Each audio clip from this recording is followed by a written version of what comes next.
आप इस वक्त जो हवा ले रहे हैं वो अन्य कई शहरों में सिगरेट से भी ज़्यादा खतरनाक है। हर साल 20 लाख लोग, हर दिन 5,500 लोग मरते हैं सिर्फ एक ही वजह से, वो है हवा। तो नमस्ते दोस्तों, और आप सबको स्वागत है हमारा और एक नया वीडियो में, जिसमें आज हम बात करने वाले हैं इंडिया के साइलेंट किलर एयर पोल्यूशन के बारे में। ये वही टॉपिक है जिसके बारे में हम रोज़ बात करते हैं, रोज़ ट्वीट करते हैं और रील्स बनाते हैं, और अगले ही दिन मास्क उतार कर हम निकल जाते हैं जैसे ही कुछ हुआ ही नहीं है। इंडिया पूरे दुनिया का सबसे ज़्यादा मोस्ट पोल्यूटेड कंट्री बन चुका है, जिसमें 30 में से लगभग 20 सिटीज़ सिर्फ इंडिया में हैं।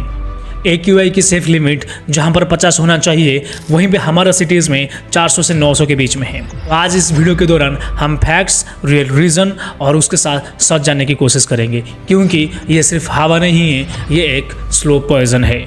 यूनिवर्सिटी ऑफ चिकागो की 2025 एयर क्वालिटी लाइफ इंडेक्स की रिपोर्ट के मुताबिक हमारे देश में जो 140 करोड़ लोग हैं, हर एक इंसान WHO की सेफ लिमिट से बहुत ज़्यादा टॉक्सिक गैसेस को ले रहा है। और हमारे देश में जो हर एक इंसान है वो अपनी ज़िंदगी के लगभग 3.5 साल ये टॉक्सिक गैसेस लेने की वजह से खो रहा है। अब नॉर्थ इंडिया को ही देखो, जैसे कि दिल्ली, यूपी, बिहार और हरियाणा, यहाँ पर हर एक इंसान एवरेज 7 साल से लेकर 8.5 साल की उम्र, यानी कि एक 30 साल की आदमी बायोलॉजिकली 38 या फिर 40 साल का फील कर रहा है। उसके लंग्स, उसकी हार्ट और उसकी ब्लड सब कुछ खराब हो चुका है और उसको पता भी नहीं है। दूसरा एक रिपोर्ट जो कि स्टेट ऑफ ग्लोबल एयर 2025 का है, वो ये बताता है कि दुनिया में जितने भी सारे लोग एयर पोल्यूशन से मरते हैं, उसमें से लगभग 30% लोग इंडिया से ही है।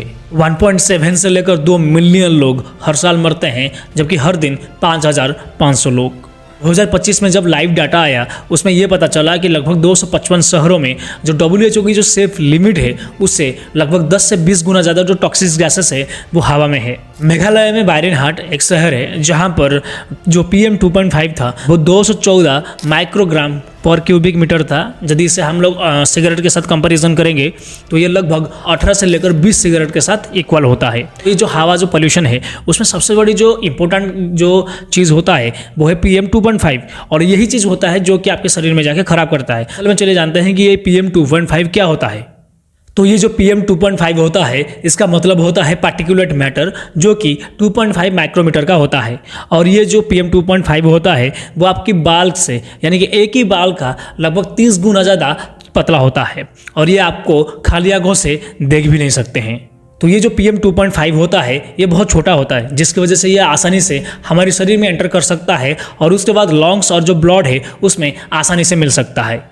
तो ये जो PM 2.5 होता है, जब ये अपने शरीर में एंटर करता है, तब ब्रीदिंग प्रॉब्लम, अस्थमा और जो कफ है, ऐसे कई सारे जो डिजीज होता है वो देखने को मिलता है। और इसके साथ साथ ये हमारी बॉडी में जो ऑक्सीजन लेवल होता है उससे भी कम कर देता है।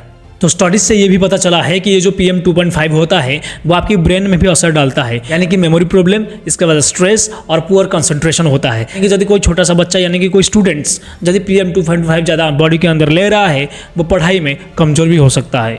यानी कि सिंपल भाषा में कहे तो ये जो PM 2.5 है वो एक इनविजिबल पॉइजन है जो कि हवा में है।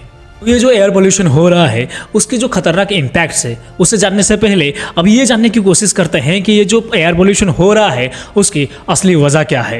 तो इन सब में पहले आता है व्हीकल एक्सप्लोजन्स। तो इंडिया में क्या है कि हर साल रिकॉर्ड तोड़ जो व्हीकल रजिस्ट्रेशन हो रहे हैं। एक डाटा के मुताबिक 2023 में लगभग 2 करोड़ से भी ज़्यादा जो व्हीकल्स है वो रजिस्ट्रेशन हुआ है। इनमें से इसमें बाइक, कार, बस ये सब आता है। लेकिन असली प्रॉब्लम ये व्हीकल्स नहीं है, असली प्रॉब्लम है इनएफिशिएंट इंजन्स, खराब क्वालिटी का फ्यूल, जैम पैक्ड रोड्स और स्लो ट्रैफिक मूवमेंट। यानी कि यदि एक कार 2 घंटे तक ट्रैफिक में फंसा हुआ है, वो जितना टॉक्सिक गैसेस को वो एमिट कर रहा है वो कई गुना ज़्यादा है यदि आप उसी कार को 2 घंटे तक रोड पे चलाते हो। इसका मतलब हमारे शहरों में जो एयर पोल्यूशन हो रहा है उसकी सबसे बड़ा जो वजह है वो है ट्रैफिक। इसके अलावा जो नॉर्थ इंडिया में एयर पोल्यूशन हो रहा है उसका और एक रीज़न होता है स्टबल बर्निंग, यानी कि पंजाब और हरियाणा में खेती होने के बाद जो क्रॉप्स बच जाता है उसे जलाते हैं, जिसे हम पैरेली या फिर स्टबल बर्निंग बोलते हैं।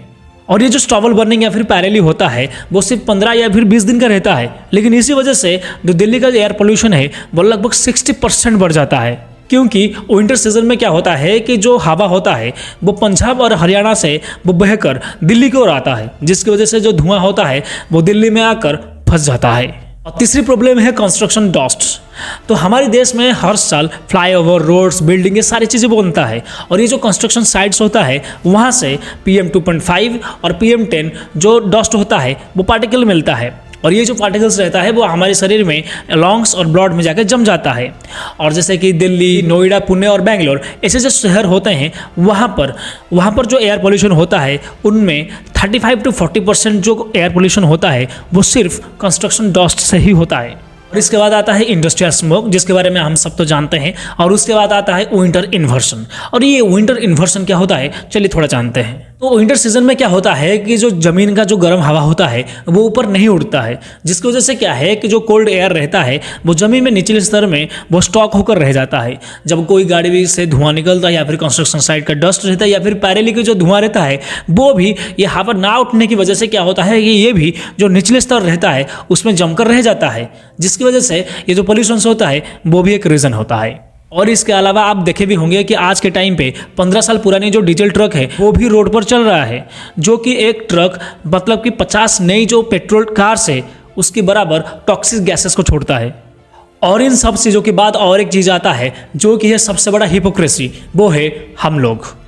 जिस दिन AQI 500 आता है उस दिन हम लोग क्या करते हैं कि रील्स बनाते हैं इस चीज़ के ऊपर, लेकिन अगले ही दिन जब AQI 300 पे आता है और हम लोग क्या करते हैं, मास्क उतार कर पार्टी में निकल जाते हैं। अमीर लोग या फिर जो नेता लोग होते हैं वो लोग एयर प्यूरीफायर लगा देते हैं और ये सोचते हैं कि जो प्रॉब्लम है वो तो सॉल्व हो गया, लेकिन उसका क्या, जो गरीब है वो तो हर रोज़ सड़क में ये जो टॉक्सिक गैसेस होता है उसको अपनी बॉडी में ले रहा है।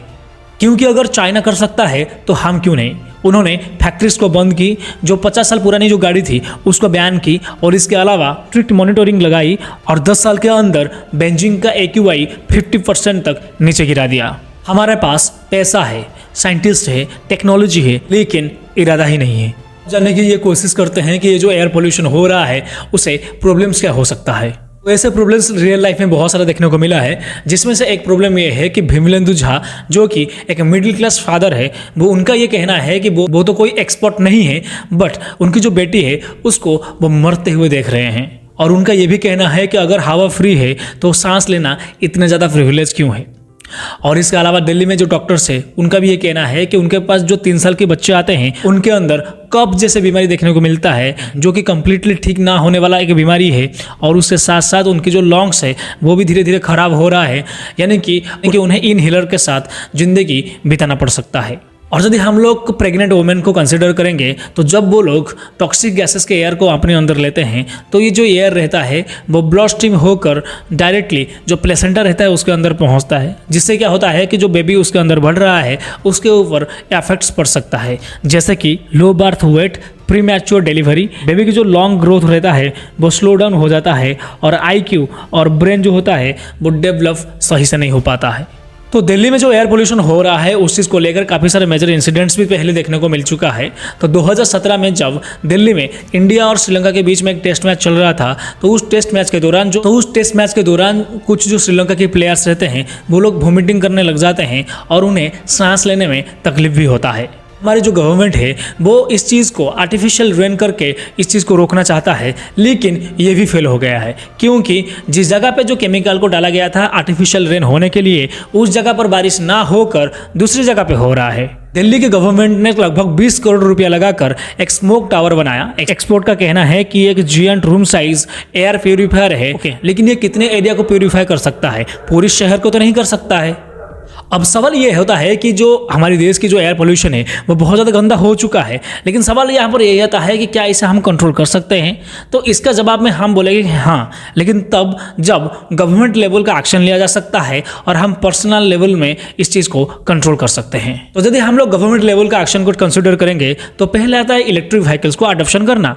हमारे देश में हमको सबको पता है कि जो एयर पोल्यूशन है वो सबसे ज़्यादा जो बड़ा रीज़न होता है उसका वो है गाड़ियों से। यदि हम लोग इलेक्ट्रिक व्हीकल को अडॉप्ट करेंगे तो अगले 10 साल के अंदर लगभग 30 से 40% जो एयर पोल्यूशन है उस चीज़ को कम कर सकते हैं। बाकी जो कंस्ट्रक्शन से जो डस्ट निकल रहा है उस चीज़ को कंट्रोल करने के लिए आप वाटर स्प्रे कर सकते हैं या फिर जो डस्ट नेट है उसे इस्तेमाल कर सकते हैं। और बाकी रही जो पंजाब और हरियाणा के जो फार्मर्स है उन्हें हम ब्लेम तो कर सकते हैं, जो कि आसान है, लेकिन उन्हें सोल्यूशन प्रोवाइड करना भी मुश्किल है। और यदि गवर्नमेंट फ्री या फिर सब्सिडी देकर कुछ मशीन्स जैसे कि AP cedar, paddy straw chopper और बायो डीकम्पोजर स्प्रे ऐसे मशीन्स प्रोवाइड करेगी तो शायद पूरी प्रॉब्लम का 70% हम सॉल्व कर सकते हैं। इंडस्ट्रियल पॉल्यूशन को कंट्रोल करने के लिए जिगजैग टेक्नोलॉजी को अडॉप्ट करना पड़ेगा, जो कि चाइना ने किया है। ये तो थी गवर्नमेंट लेवल का एक्शन, बट यदि हम लोग पर्सनल लेवल में कुछ सोल्यूशन देखेंगे तो उसमें पहले आता है N95 मास्क को इस्तेमाल कीजिए, और जिस टाइम पे AQI ज़्यादा है उस टाइम पे मॉर्निंग वॉक के लिए ना निकलिए, और इंडोर एयर प्यूरिफाइंग जो प्लांट्स आती है उसको इस्तेमाल कीजिए, उसको लगाइए, और इसके साथ साथ जो एयर प्यूरिफाइंग मशीन्स है उसे इस्तेमाल कीजिए। तो फाइनली यही चीज़ कहना चाहूँगा कि हमारे देश में जो GDP है वो तो बढ़ रहा है, जो इकोनॉमी है वो तो बढ़ रहा है, लेकिन जो साफ हवा है वो नहीं है। तो ऐसा प्रोग्रेस का फ़ायदा ही किसको। और मैं और एक चीज़ कहना चाहूँगा कि हम हर दिन लगभग 22,000 बार ऐसे जो हवा होता है वो अपने अंदर लेते हैं। तो यदि आज इस चीज़ को हम फिक्स नहीं करेंगे तो आने वाले जो जनरेशन है वो इस चीज़ को पक्का भुगतेंगे।